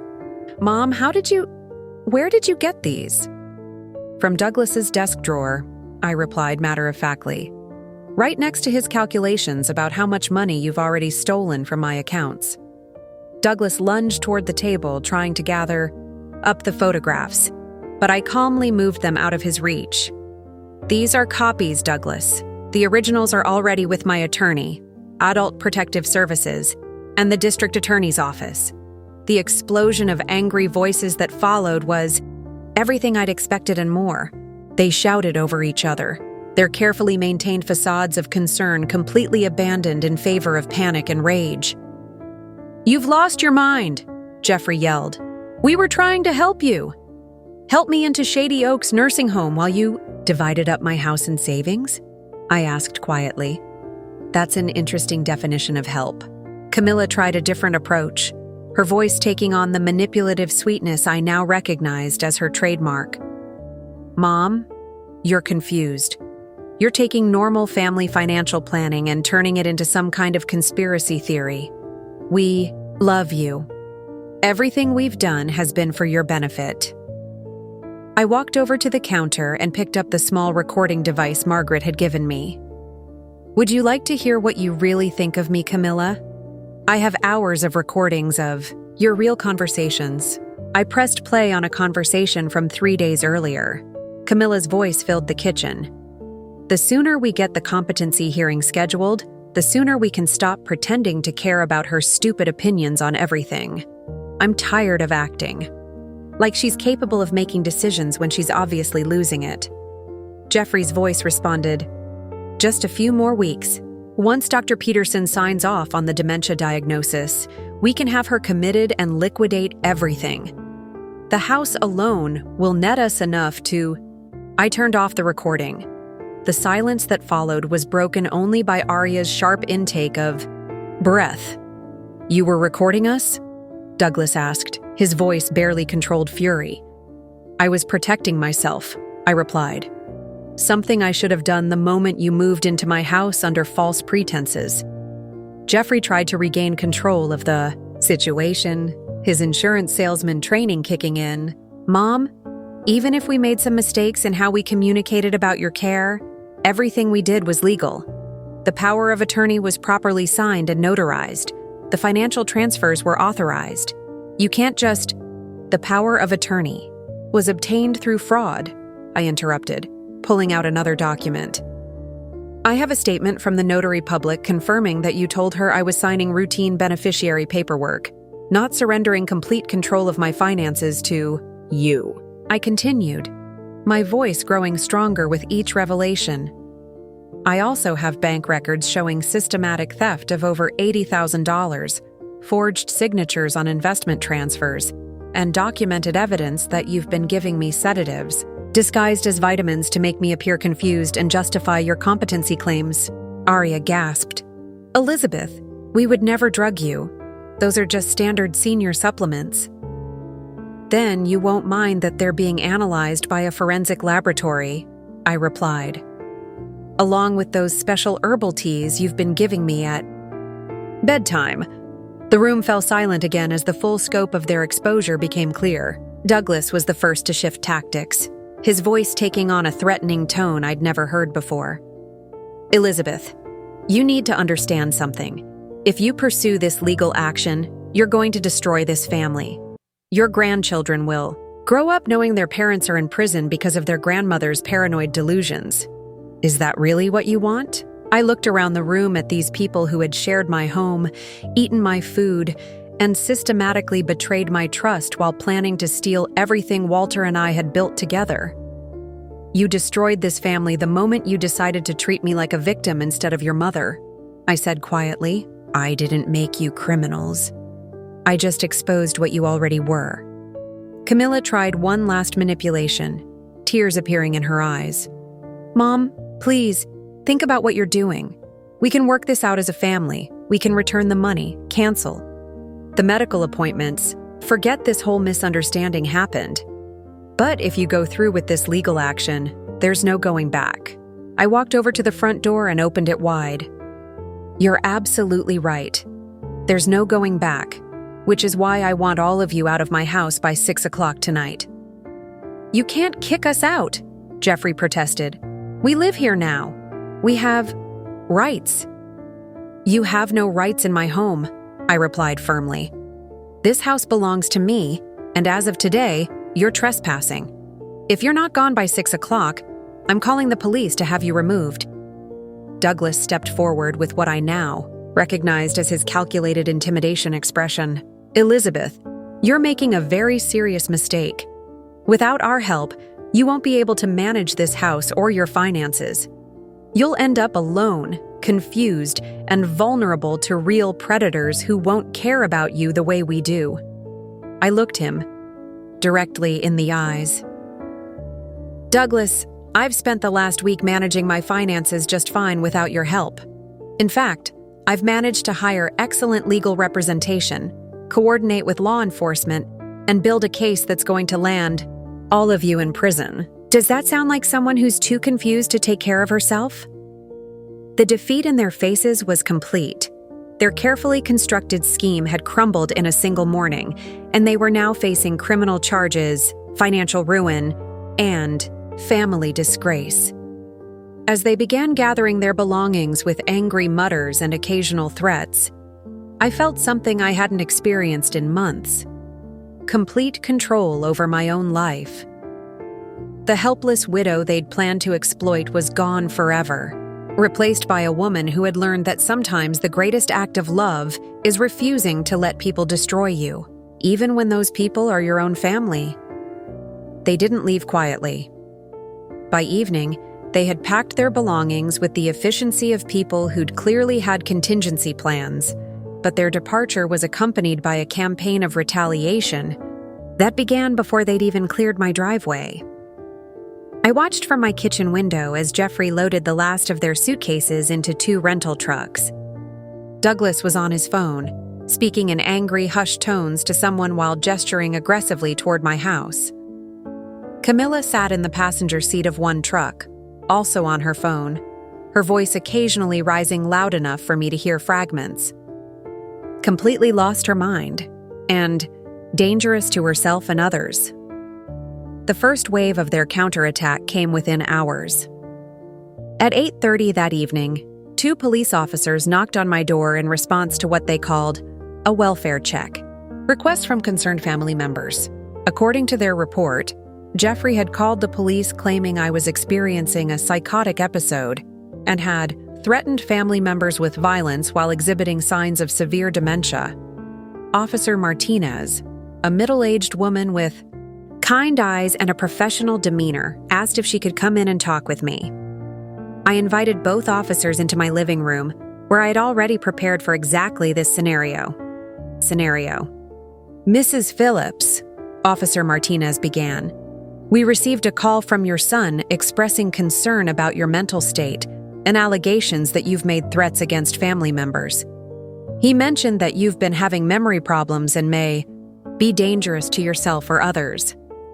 I handed her a folder that Patricia Vega had helped me prepare. Officer, I think you should know that my family is currently under investigation by the District Attorney's Office for elder financial abuse, and I have legal documentation of their systematic theft of over $80,000 from my accounts. Officer Martinez's expression shifted as she reviewed the legal documents, bank records, and photographs I'd provided. Her partner, Officer Chen, examined the restraining orders and asset freeze notifications that had been served that morning. Ma'am, Officer Chen said after several minutes, these are some pretty serious allegations against your family members. Have you been working with Adult Protective Services on this case? Yes, I replied, handing him the contact information for my APS caseworker. Ms. Rodriguez is handling the investigation. She can confirm that I initiated this case after discovering evidence of financial exploitation and a conspiracy to have me declared mentally incompetent through fabricated medical evidence. Officer Martinez made several phone calls while her partner continued interviewing me. My answers were clear, detailed, and completely coherent. I showed them the timeline Douglas had created, played recordings of their conversations, and explained the systematic nature of their scheme with the precision of someone who was obviously in full command of her mental faculties. Mrs. Phillips, Officer Martinez said after completing her calls, I've spoken with your caseworker at APS and your attorney. Based on our conversation with you and the documentation you've provided, there's no evidence of mental instability or threats of violence. It appears your family members may have filed a false police report in retaliation for your legal action against them. After the officers left, having documented the fraudulent nature of Jeffrey's welfare check call, I realized this was just the beginning of their efforts to discredit me. The social media campaign began the next morning. Camila, who had built a modest following on Facebook through her lifestyle posts and family photos, published a lengthy post that painted me as a tragic figure succumbing to paranoid delusions. With a heavy heart, I'm asking for prayers for my family as we navigate my mother-in-law's declining mental health. After my father-in-law's death, she's become increasingly paranoid and confused, to the point where she now believes her loving family is trying to harm her. We've tried everything to help her, but she's rejected all our attempts at care and support. Today, she forced us to leave her home and has filed false legal claims against us. It's heartbreaking to watch someone you love lose touch with reality, but we'll continue to pray for her recovery and hope she'll eventually accept the help she needs. The post was accompanied by carefully selected photos from the past few months, images of her cooking meals for me, helping me organize paperwork, and family dinners where I appeared tired or confused. The comments poured in from her friends and acquaintances, expressing sympathy for her terrible situation and offering advice about dealing with elderly parents who refuse help. But Camila had made a critical error. She'd posted publicly, which meant the post was visible to everyone, including Margaret and other neighbors who knew the real situation. Margaret screenshot the post and forwarded it to Patricia Vega with a note. This is libel, and we have evidence to prove every claim is false. Within hours, my neighbor's network had mobilized. Dorothy from church shared her own Facebook post, detailing how she'd observed the family's suspicious behavior and expressing support for my legal action. Harold from across the street commented on Camila's post directly, stating that he'd witnessed Jeffrey going through my mail and seen Douglas photographing the inside of my house when I wasn't home. Most damaging to their credibility was when Margaret posted her own response, identifying herself as a retired social worker with 40 years of experience in elder abuse cases. I've known Elizabeth Phillips for 18 years, and I can confirm that she is mentally sharp, completely coherent, and courageously fighting back against systematic financial exploitation by family members who moved into her home under false pretenses. What Camila describes as paranoid delusions is actually a well-documented case of elder abuse that's currently being investigated by law enforcement. The real tragedy here isn't Elizabeth's mental state, it's family members who would steal from a grieving widow and then try to destroy her reputation when she fights back. The second wave of retaliation came through professional channels. Douglas, leveraging his business connections, began spreading rumors in Springfield's small business community that I was financially incompetent and had made serious errors in judgment that could affect any business relationships. He contacted my insurance agent, my financial advisor, and even the bank manager who'd handled my accounts for years, suggesting they should be concerned about my capacity to make sound decisions.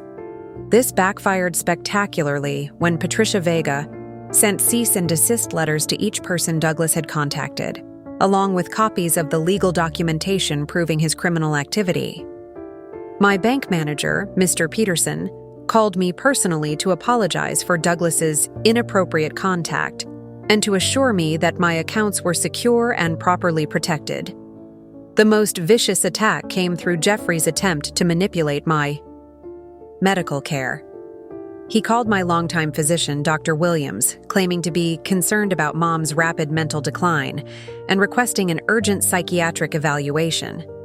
He provided Dr. Williams with a detailed list of symptoms he claimed to have observed: memory loss, paranoid thoughts, aggressive behavior, and inability to manage basic daily tasks.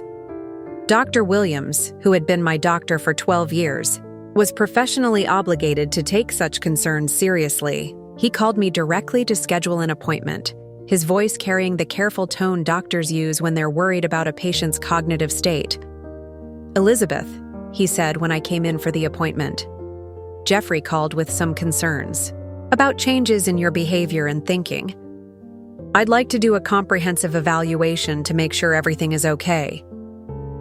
I handed him the same folder of documentation I'd shown the police officers, along with a letter from Dr. Sarah Chen documenting the results of my independent cognitive evaluation. Dr. Williams spent an hour reviewing everything: the legal documents, the evidence of financial theft, the recorded conversations, and Dr. Chen's assessment confirming my complete mental competency. By the end of our appointment, he was shaking his head in disgust. "Elizabeth, I owe you an apology," he said. "Your son provided what I now realize was completely fabricated information about your mental state. You're obviously functioning at full capacity, and what he described as paranoid delusions are actually reasonable responses to criminal behavior by family members." He made detailed notes in my medical file documenting Jeffrey's false report and confirming my mental competency, then added, "I'm also required to report this as suspected elder abuse, which I'll be doing immediately after our appointment." The final piece of their retaliation campaign was the most desperate and potentially dangerous. Late Thursday night, 3 days after they'd moved out, I woke to the sound of someone trying to enter my house through the back door. I lay in bed listening, as the doorknob rattled and someone tried to force the lock. I could hear whispered voices, definitely more than one person, discussing how to gain entry without triggering any alarms. I activated the panic button app Patricia had installed on my phone, then called 911 from my bedroom landline while staying, as quiet as possible. "This is Elizabeth Phillips at 247 Maple Street," I whispered. "Someone is trying to break into my house. I'm in an upstairs bedroom." Within minutes, police sirens filled the neighborhood. I heard running footsteps and car doors slamming as the intruders fled, but not before Officer Martinez and her partner had gotten close enough to identify at least one of them. "Mrs. Phillips?" Officer Martinez called from downstairs. "It's safe to come down. We've secured the area." When I came downstairs, she informed me that they'd identified Jeffrey's car parked 2 blocks away and had obtained clear footage from Margaret's security camera showing both Jeffrey and Douglas attempting to enter my house through the back door. "They'll be arrested within the hour," she assured me. "Breaking and entering, violation of the restraining order, and potentially burglary charges." This was an incredibly stupid move on their part. As I sat in my kitchen at 2 a.m., giving my statement to the police while Margaret made coffee and offered moral support, I realized that their desperate retaliation campaign had actually strengthened my case against them. Every false police report, every libel post on social media, every attempt to manipulate my medical care, and finally, their attempted break-in had been documented and would be added to the growing criminal case against them. They had transformed from financial predators into desperate criminals, and their panic was making them sloppy and visible in ways that would ultimately ensure their conviction. The woman they'd thought they could intimidate and discredit had become the person who was systematically destroying their freedom, their reputation, and their future. The arrests of Jeffrey and Douglas for breaking and entering became the catalyst. That transformed my private legal battle into a very public vindication. By Friday morning, the Springfield Herald had picked up the story, and by the weekend, it had spread throughout our community and beyond. The headline read, "Local Family Charged in Elder Abuse Scheme. Widow Fights Back Against Financial Exploitation." The article, written by investigative reporter Lisa Chang, detailed not just the attempted break-in, but the entire systematic theft and conspiracy that had preceded it. Margaret had provided Lisa with a comprehensive timeline of events, complete with documentation and recorded evidence. Patricia Vega had given an interview explaining the legal complexities of elder abuse cases and praising my remarkable courage in fighting back against family members who exploited her grief and vulnerability. But it was the community response that truly overwhelmed me. The article included my full name and address, which normally would have made me nervous about privacy. Instead, it resulted in an outpouring of support that restored my faith in human decency. By Saturday morning, my mailbox was overflowing with letters from strangers sharing their own experiences with family financial abuse and expressing admiration for my willingness to fight back.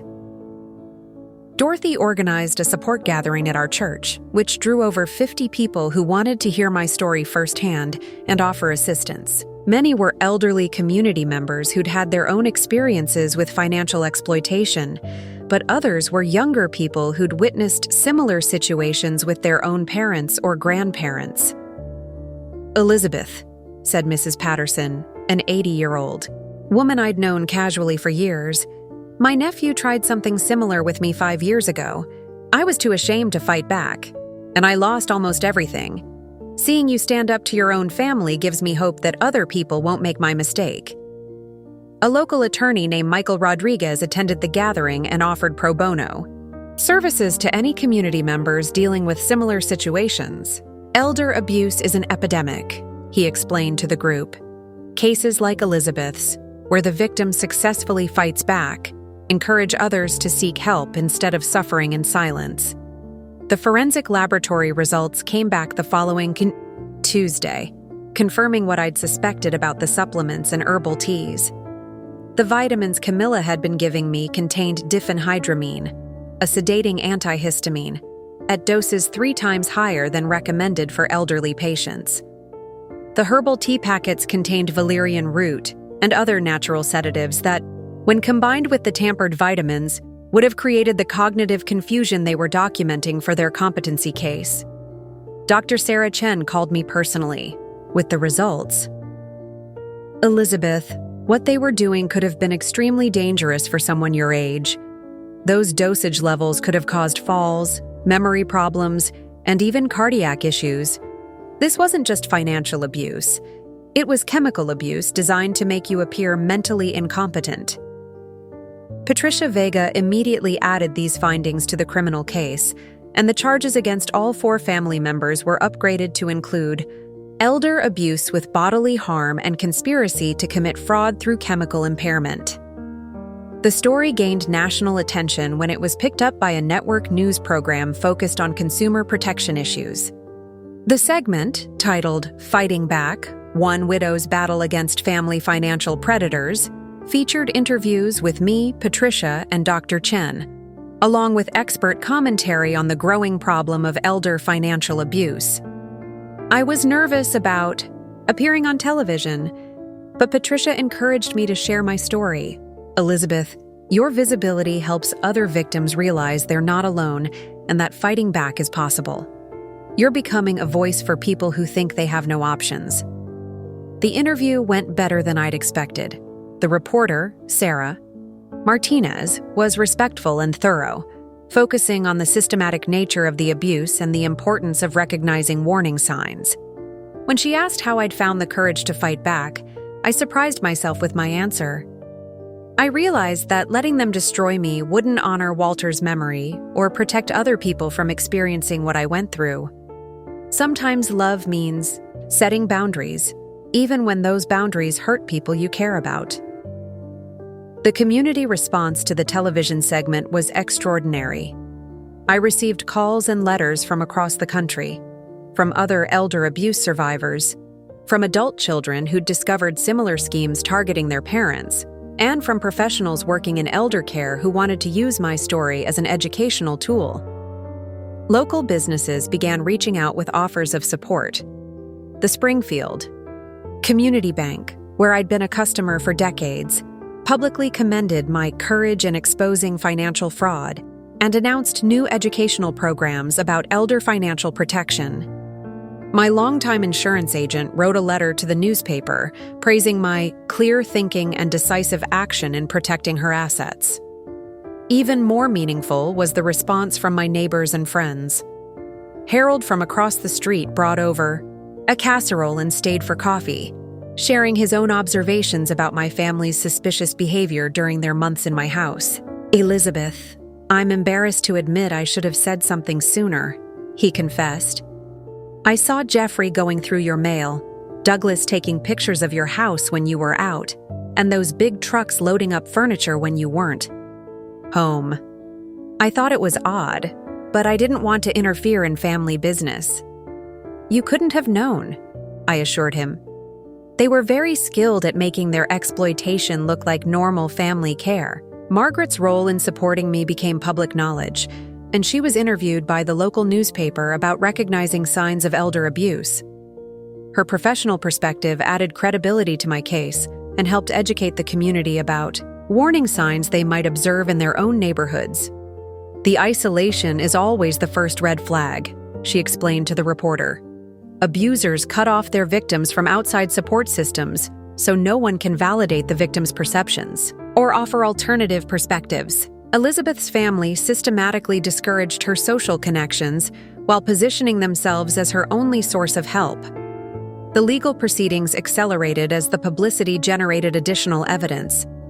3 other families came forward, with reports of suspicious behavior they'd witnessed during my family's time in my house. A neighbor 2 streets over reported seeing Douglas loading artwork and furniture into a storage unit. Another neighbor provided security camera footage of Jeffrey removing boxes from my house on multiple occasions when I wasn't home. Most significantly, Dr. Peterson, the physician Jeffrey and Camila had planned to use for my competency evaluation, contacted Patricia's office after seeing the news coverage. He revealed that they had approached him with a predetermined diagnosis and offered payment for confirming cognitive decline without conducting a proper evaluation. They basically wanted me to rubber stamp their claims that Mrs. Phillips was incompetent, he told Patricia. When I insisted on following proper diagnostic protocols, they became hostile and suggested I didn't understand the urgency of the situation. It was completely unethical, and I should have reported it immediately.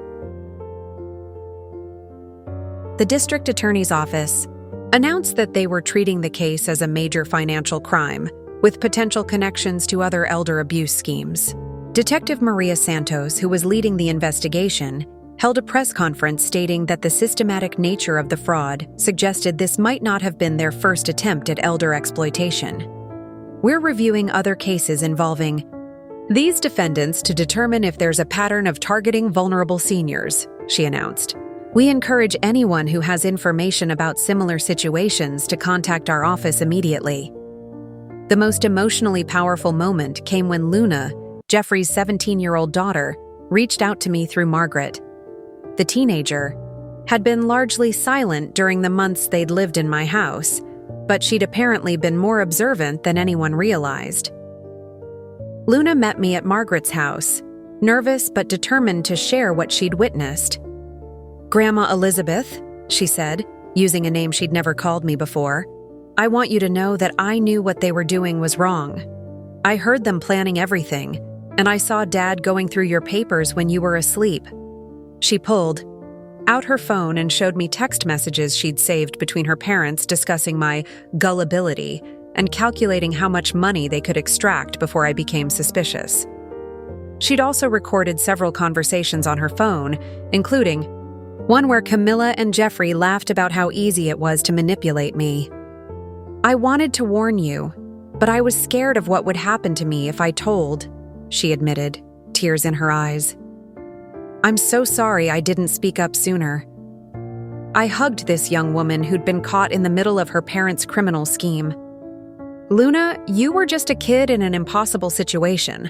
The fact that you're speaking up now shows tremendous courage." Her testimony and evidence provided the final pieces Patricia needed to ensure conviction on all charges. More importantly, it gave me hope that the next generation might learn different values about family, loyalty, and integrity.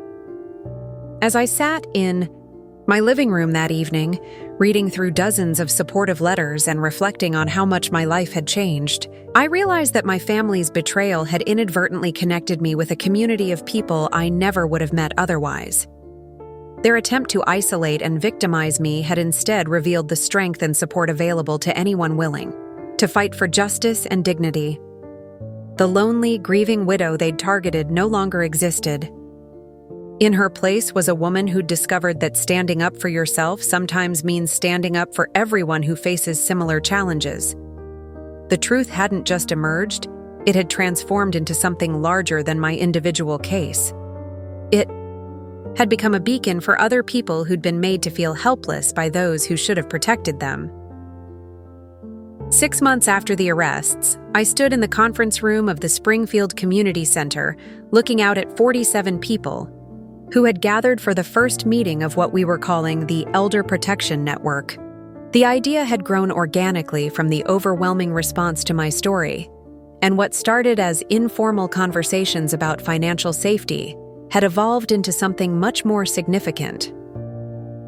Margaret sat at the front table beside me, her social work expertise invaluable in structuring our support group.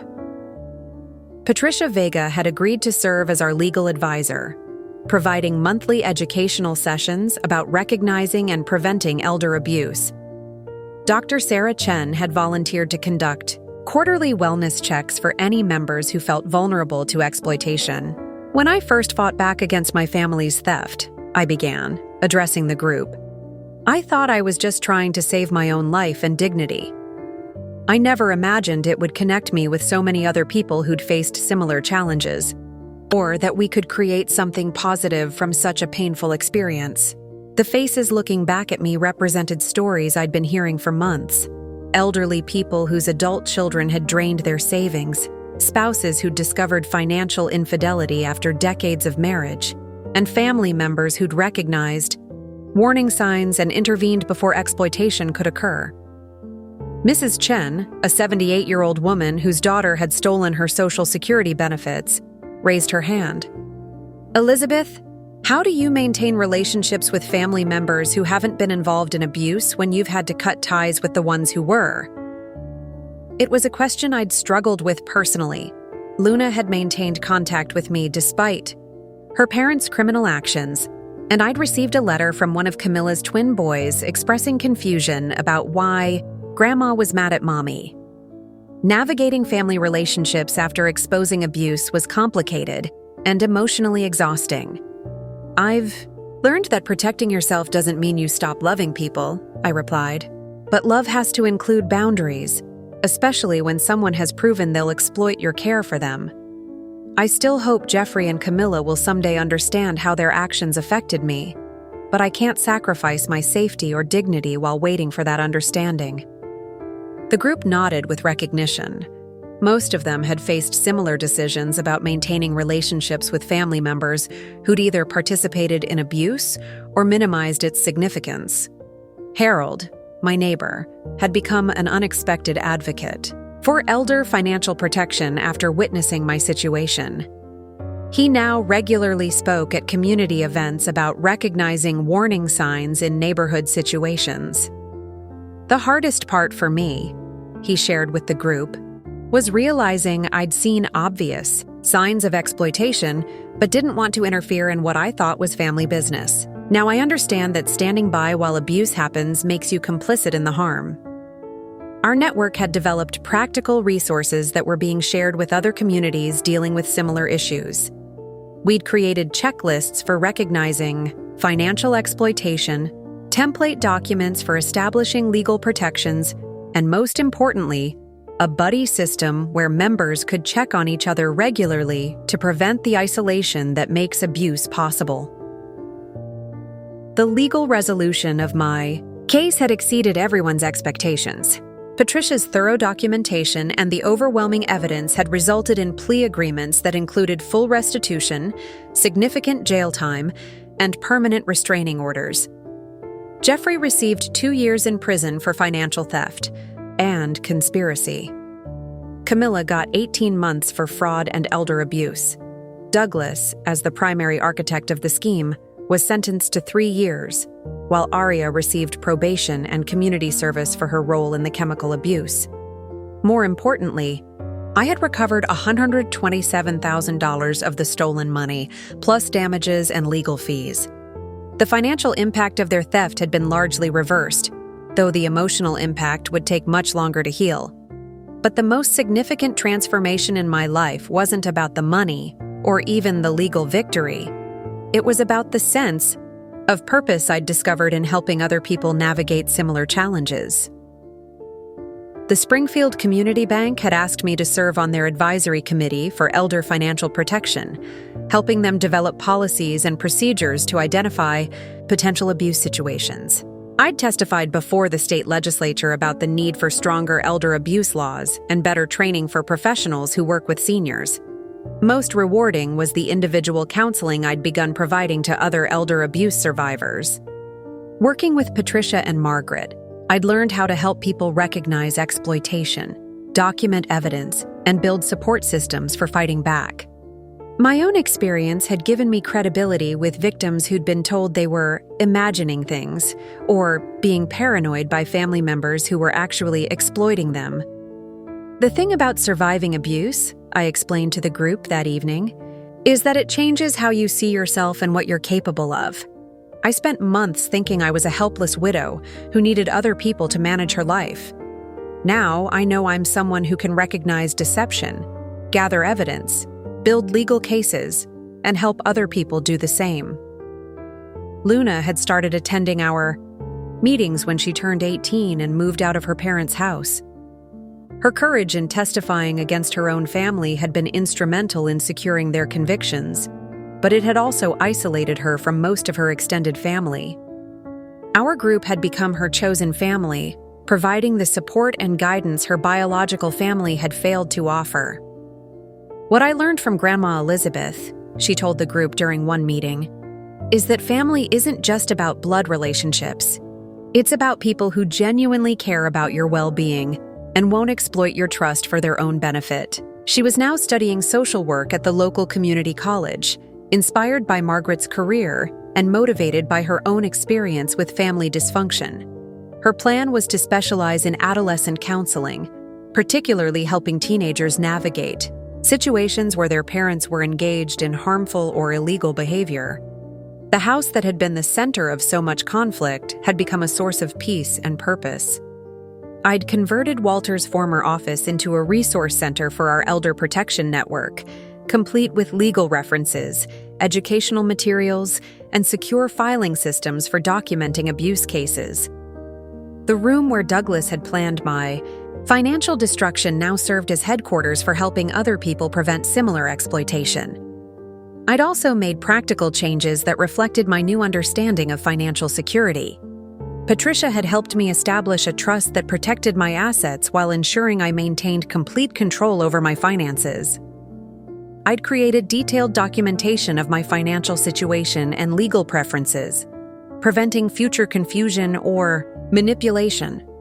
Most importantly, I'd built a network of trusted advisors who could provide objective feedback if I ever again found myself in a vulnerable situation. The personal growth that resulted from fighting back against abuse had surprised me. At 65, I was more confident, more strategic, and more willing to trust my own judgment than I'd been in years. The experience had taught me that age doesn't make you vulnerable. Isolation and self-doubt make you vulnerable, regardless of age. My relationship with Walter's memory had evolved too. Initially, I'd felt like I was betraying our family by exposing Jeffrey and Camila's crimes. But I'd come to understand that Walter would have been proud of my strength in protecting what we'd built together. He'd always admired people who stood up for themselves, and I was finally living up to the woman he'd believed I could be. The evening's meeting concluded with plans for our next community education event, a workshop on financial red flags, protecting yourself and your loved ones. We'd partnered with the Springfield Police Department, Adult Protective Services, and several local banks to provide comprehensive education about preventing elder abuse. As I locked up the community center and walked to my car, I reflected on how dramatically my life had changed. 18 months earlier, I'd been a grieving widow who thought she needed other people to manage her affairs. Now I was someone who helped other people manage their most difficult challenges. The family that had tried to destroy me had inadvertently given me the greatest gift possible, the knowledge of my own strength, and the opportunity to use that strength in service of people who needed it most. I was no longer just surviving Walter's death or recovering from my family's betrayal. I was thriving in a life that honored both my past with Walter and my future as an advocate for people who'd been made to feel powerless. The transformation was complete, but the work was just beginning. 1 year to the day after I'd discovered Douglas's timeline for destroying my life, I stood in the Springfield courthouse watching Jeffrey, Camila, and Douglas being led away in handcuffs after their final sentencing hearing. The judge had rejected their appeals and upheld the original sentences, calling their crimes a calculated betrayal of family trust that targeted a vulnerable widow during her time of greatest need. Patricia squeezed my hand as we watched them disappear through the courthouse doors. "How do you feel?" she asked quietly. I considered the question carefully. A year ago, I would have expected to feel triumph or satisfaction at this moment. Instead, I felt something more complex. A mixture of relief, sadness, and deep gratitude for the journey that had brought me to this point. "I feel free," I replied. "Not because they're going to prison, but because I finally understand who I really am when I'm not being manipulated by people who claim to love me." The courthouse steps were crowded with reporters and supporters who'd followed the case.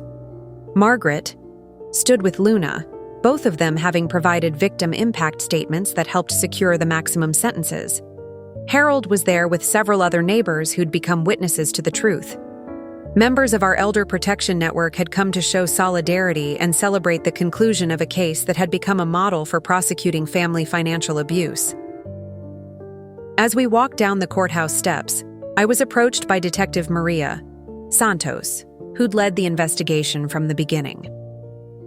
"Mrs. Phillips," she said, "I wanted you to know that your case has changed how our department handles elder abuse reports.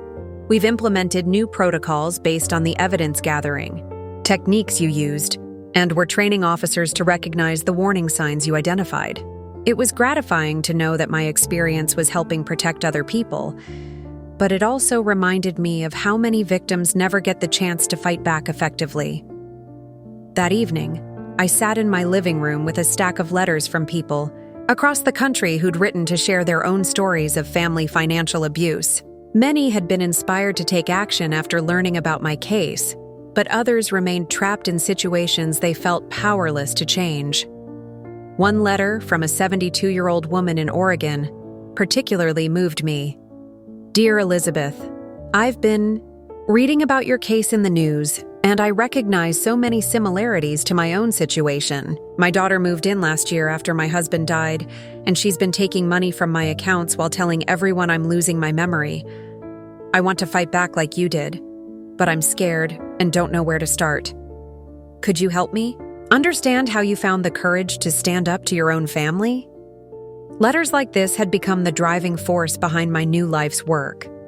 With Patricia's help, I'd established the Walter Phillips Foundation for Elder Protection, a nonprofit organization that provided legal assistance, counseling support, and educational resources to elder abuse victims and their families. The foundation was funded partially by the damages I'd recovered from my case, but mostly by donations from people who'd been inspired by the story of fighting back against family betrayal. Luna had become the foundation's first intern, working part-time while attending college.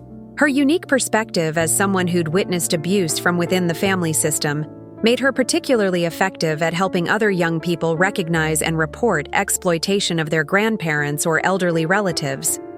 The hardest part, she told me during one of our weekly planning meetings, is helping people understand that protecting someone you love sometimes means going against other family members. I had to choose between loyalty to my parents and loyalty to what was right. It was the hardest decision I've ever made, but it was also the most important.